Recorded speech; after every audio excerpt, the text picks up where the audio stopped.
অনেকেই একটা জিনিস প্রশ্ন করে, ভাই এইটা কেন লাগাইছেন, এইটা কত টাকা নিছে, আর এইটার কাজ কি?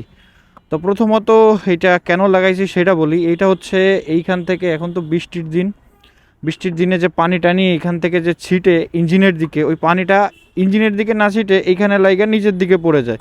এই দেখেন এইখানে ময়লা আছে, কিন্তু এই ময়লাটা আরও বেশি থাকতো যদি এইটা না লাগাইতাম। তো এটা হচ্ছে আপনার এই পানি টানি বা কাদা টাদা যাতে ইঞ্জিনে না যায়, ইঞ্জিনের দিকে না পৌঁছাইতে পারে, সেই জন্য লাগানো, একটা গার্ড হিসেবে কাজ করে। ঠিক আছে। এখন এইটা কত টাকা নিছে? এটা নিয়েছিল 100 টাকা সম্ভবত। এটা দেখতে যদি আপনাদের কাছে খারাপ লাগে, অনেকের কাছে খারাপ লাগে লুকসের কারণে, তাহলে এটা প্লাস্টিকের একটা পাওয়া যায়, সেইটা লাগাইলে এইটা যেমন দেখতে ওই রকমই ওইটা দেখতে হয়। কিন্তু ওইটা আবার একটু সমস্যা আছে, ওইটা লাইগা থাকতে চায় না। সুপারগুলো দিয়ে লাগাইলে কয়দিন পর পর খুইলা যায়।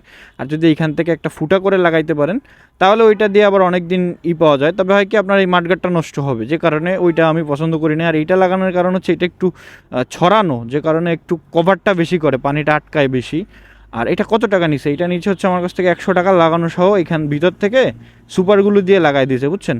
আর এটা একটা লাগাইলে আপনার এক সিজন বৃষ্টি টিষ্টি মোটামুটি যা আছে সব কভার করতে পারবেন। তো এই হচ্ছে বিষয়। চাইলে ওইটাও লাগাইতে পারেন, প্লাস্টিকেরটা আমি ছবি দেখাই দিব। আর যদি চান এইটাও লাগাইতে পারেন। তো এই হচ্ছে বিষয়। লুকস একটু খারাপ লাগে দেখতে, কিন্তু আপনার বাইককে যত্নের জন্য পারফেক্ট।